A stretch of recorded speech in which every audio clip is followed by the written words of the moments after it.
Mata adalah panglima hati. Segala yang kita kerjakan tanpa disadari bisa menciptakan misteri di dalam hati. Baik, buruk, kejam, pilu, bahkan cerita ironis. Semua kita akan kuak di sini di Menembus Mata Batin. Program ini akan menghadirkan orang-orang yang masih atau pernah melakukan tindakan di luar batas kewajaran. Dan malam hari ini saya ditemani oleh Cika Jessica. Apa kabar Cika? Alhamdulillah baik Kak Bayu. Cika, terima kasih sudah hadir di Menembus Mata Batin. Iya. Informasi yang saya dapatkan, Cika pernah punya pengalaman mistis waktu itu lagi syuting. Ya, datang ke tempat, ada yang melihat bahwa Cika ada yang ganggu gitu. Iya katanya, Aha. gitu kan. Jadi waktu itu di lokasi syuting di daerah Bambu Apus gitu. Syuting terus aku sakit tuh lama banget. Terus udah minum obat segala macam tapi belum sembuh. Terus kata orang terdekat aku, kayaknya kamu ketempelan, katanya gitu. Kamu ke ini nggak, ke toilet situ nggak? Ya aku sih waktu di lokasi syuting itu emang ada satu toilet yang agak-agak Terasa auranya. gitu kayak. Tapi gimana, nggak ada tempat lagi mau nggak mau. Nah katanya di situ. Terus ya udah sama si orang terdekat aku, apalah badan aku di gitu-gitu. Terus ya udah akhirnya kayak lebih enakan ya, nggak tahu sih itu lebih enakannya tuh karena udah emang beberapa hari sakit terus emang udah waktunya sembuh atau emang pas juga digituin jadi aku Sebelumnya rasanya gimana? nggak enak aja, kayak berat gitu. Jadi sakit tapi beda aja, sakit kayak flu atau batuk, kayak badannya tuh meriang tapi kayak berat gitu. Terus kayak Tapi setelah itu sih kayak alhamdulillah kayak ya udah gitu. sebelumnya emang pernah punya pengalaman mistis, sering atau itu baru pertama kali? Aku tuh percaya nggak percaya sama kayak gitu, cuman berapa kali kalau misalkan syutingnya malam gitu suka ada aja kata orang tuh itu tuh ini kayak gitu-gitu deh. Oke. Pernah melihat? Enggak. Berasa aja gitu? Iya berasa kayak kalau kayak rep-repan gitu tuh enggak ya, bukan ya? Rep-repan? Aku tuh waktu kalau misalkan syutingnya pulangnya kayak tengah malam kayak gitu suka kayak pas tidur tuh kayak kan susah napas gitu, rep-repan gitu, kayak pas coba buka mata tuh kan entah emang lagi capek aja terus halu sendiri kayak item gede gitu kayak terus aku merem lagi kayak ya baca terus kayak Lebih tenang? alhamdulillah terus bisa lepas, Bisa gerak, bisa lepas? gitu. Itu sih nah entah kalau yang item itu tuh something atau kayak ya halu aja, nggak ngerti. Iya, kalau saya sih nggak bisa ngeliat dan nggak bisa menilai itu rep-repan. Itemnya tuh kayak gini sih waktu itu. Iya, nanti kita tanya sama teman kita ya, seorang indigo yang mungkin bisa melihat. Tapi berikut ini ada seseorang yang akan kita hadirkan. Dia adalah seorang pelakor yang mengaku tengah melakukan guna-guna pada korbannya. Malam hari ini dia kita hadirkan dengan nama samaran. Kami persilahkan Nana.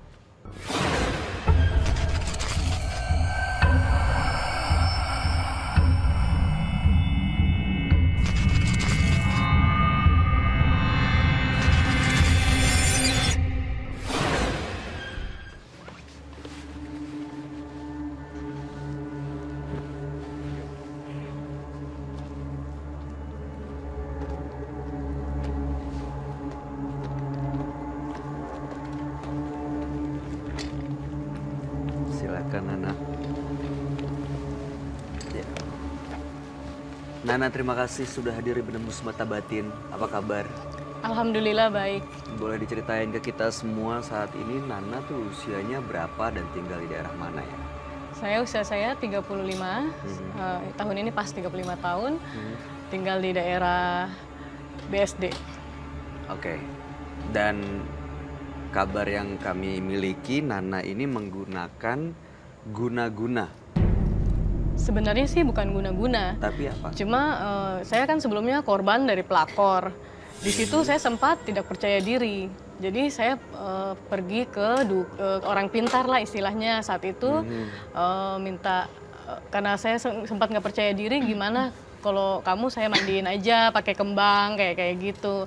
Terus kosmetik kamu saya isi-isi, nggak tahu, saya nggak ngerti isi-isi gimana, biar kalau kamu make, orang-orang yang lihat itu pada tertarik. Nah, pada saat itu saya mau, soalnya kan saya sempat kehilangan kepercayaan diri itu karena adanya pelakor itu di rumah tangga saya. Oke. Iya. Lalu itu membuat Anda jadi pelakor juga? Saya lakukan itu kan, secara tidak langsung emang tertarik yang lihat gitu. Lawan jenis saya, lawan jenis tertarik. Setelah tertarik itu karena memang make up dan lain-lain itu yang diisi atau memang ada alasan lain? Setelah tertarik apa yang terjadi? Ya, saya sih setelah dari situ langsung benar-benar sampai saudara sepupu saya pun tertarik sama saya. Jadi saya pikirnya sepupu. Iya. Jadi saya pikirnya mungkin ya karena faktor itu tadi, dimandiin kembang, terus bedak saya, lipstik saya dipakein sama dia gitu. Jadi itu. Oke. Nah, yang dari semua yang tertarik termasuk sepupunya itu, mereka single? Tidak. Ada yang sudah punya keluarga dan lain-lain? Iya. Dan kebetulan saya juga benci banget kan sama cowok sekarang gara-gara kejadian itu. Suami saya itu kemarin tuh jahat banget kan, dia KDRT, dia pakai narkoba. Jadinya ya sekarang saya juga akhirnya karena benci itu ya udah, karena dia naksir sama saya ya saya terima-terima aja. Saya pikir oh berarti saya ini masih bisa dong dapat pengganti suami saya yang kayak gitu. Jadi berarti walaupun sepupu sendiri kamu nggak tolak gitu? Ya karena saya sempat kehilangan kepercayaan diri itu. Jadi begitu ini oh ya berarti saya ini masih menarik dong kayak gitu. Tapi kalau sepupu tuh bukannya masih ada hubungan darah tuh nggak gitu ya? Dan karena dia duluan yang ini godain ya udah saya terima.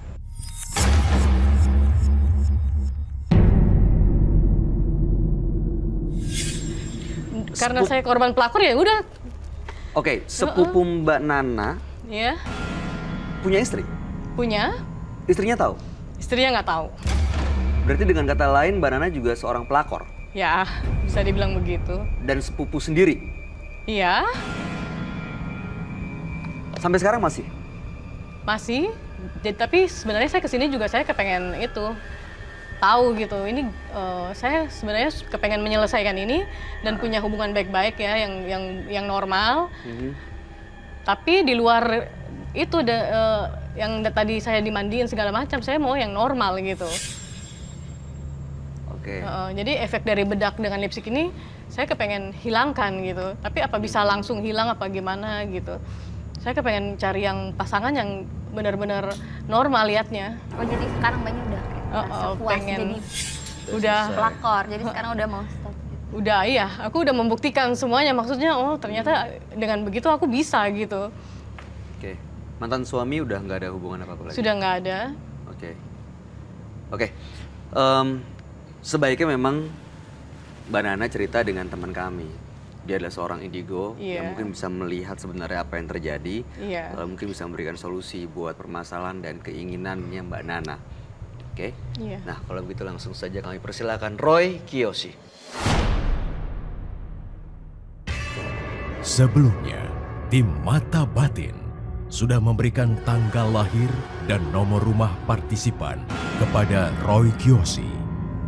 Dengan mata batinnya, Roy akan membaca berdasarkan angka yang kami berikan. Nana, lahir pada tanggal 16 April 1983. Saat ini tinggal di rumah dengan nomor 33. Dia memiliki karakter yang ceria.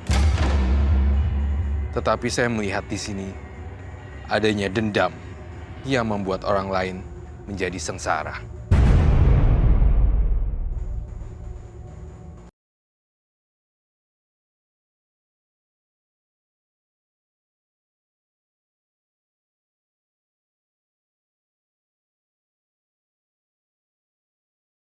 Berbagai macam cara untuk menarik pria. Dan saya melihat dia adalah seorang simpanan.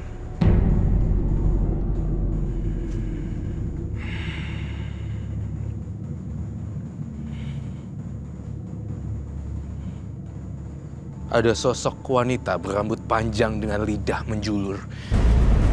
Itu yang saya lihat.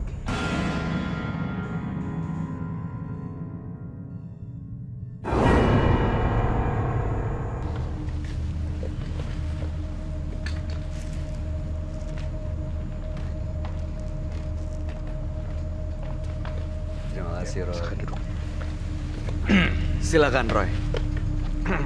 Nama Nana. Iya, Kemudian betul tanggal lahirnya 16 bulan 4 1983. iya, benar. Dan kemudian nomor rumahnya 33. Iya, benar.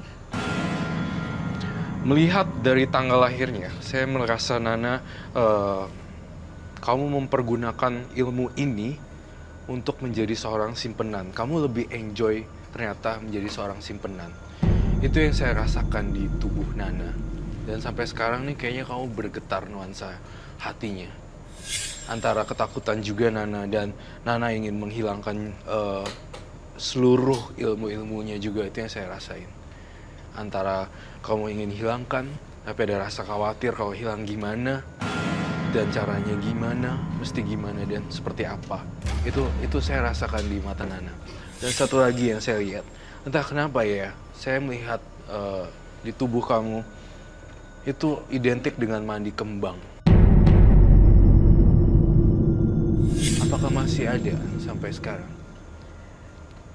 Ritual Sebenarnya itu saya masih sudah sering. tidak lakukan lagi sebenarnya. Iya. Itu yang saya mau tahu, apa itu masih nempel sampai sekarang apa gimana? Karena saya sebenarnya sudah tidak ada keinginan lagi untuk itu sebenarnya. Sebenarnya masih ada yang nempel. Sangat masih ada. Terlihat jelas. Terlihat jelas sekali. Jadi kalau orang yang lihat saya sekarang ini karena faktor itu. Nah, itu dia. Jadi karena sosok itu, Roy. Iya, betul, Bayu. Sosoknya seperti apa, Roy?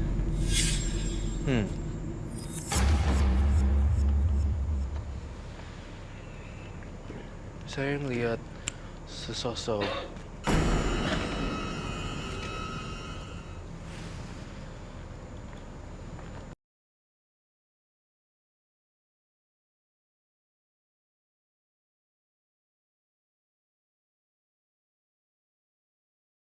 Ada pohon ya Iya. di daerah sekitar rumah kamu.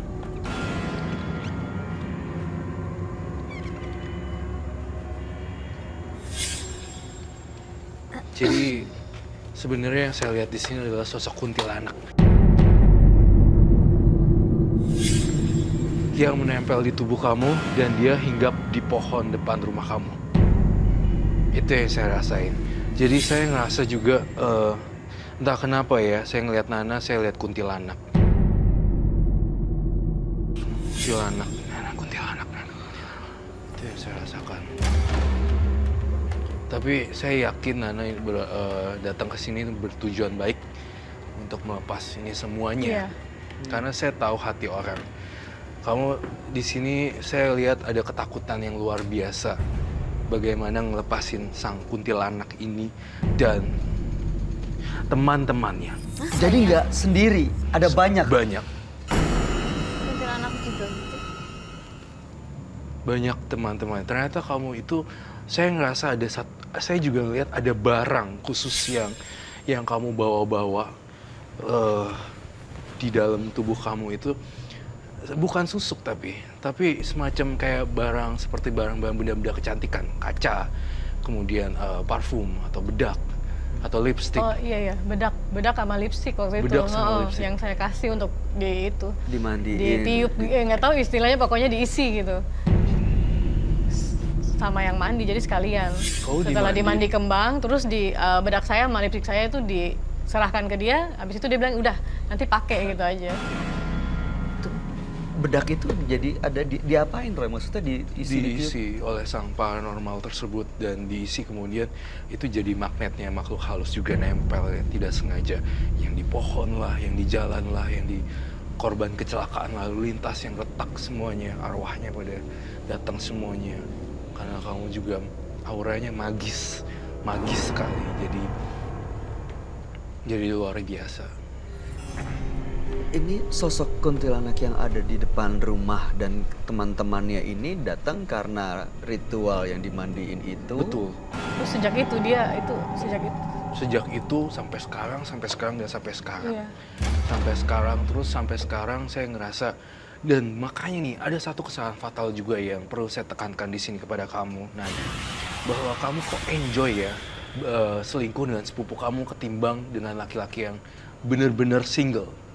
Itu sebenarnya saya benci banget gitu sama cowok sejak kejadian rumah tangga saya hancur gara-gara pelakor dan KDRT. Jadi ya saya sempat kehilangan kepercayaan diri. Saya pikir kalau orang terdekat saya saja bisa suka sama saya, berarti kan saya masih laku gitu tadinya, karena sempat sakit hati kan sama suami. Kayak gitu. Sebenarnya ada dendam juga sebenarnya sih. Nah, ini dendam ini, Roy. Sebenarnya memang Mbak Nana sendiri yang mendendam karena sakit hati atau dia digerakkan oleh makhluk-makhluk yang ada di belakangnya? Karena dia juga digerakkan oleh makhluk-makhluk yang ada di belakangnya. Salah satunya sebenarnya, makanya saya ingin mencari tahu lagi dan lebih dalam lagi. Sebenarnya kamu membawa sesuatu ya hari ini? Iya, saya bawa itu bedak yang saya bilang, dan kebetulan bedaknya juga udah nggak baru lagi. Udah nggak baru lagi ya. Oke. Oke. Auto open sih di bedak. Kalau bedak ini saya hancurkan bagaimana? Harus dihancurkan. Saya kasih tantangan, bedak ini saya ambil dan dihancurkan. Kamu percaya diri nggak? Harus percaya diri. Kenapa, Roy? Kenapa harus dihancurkan?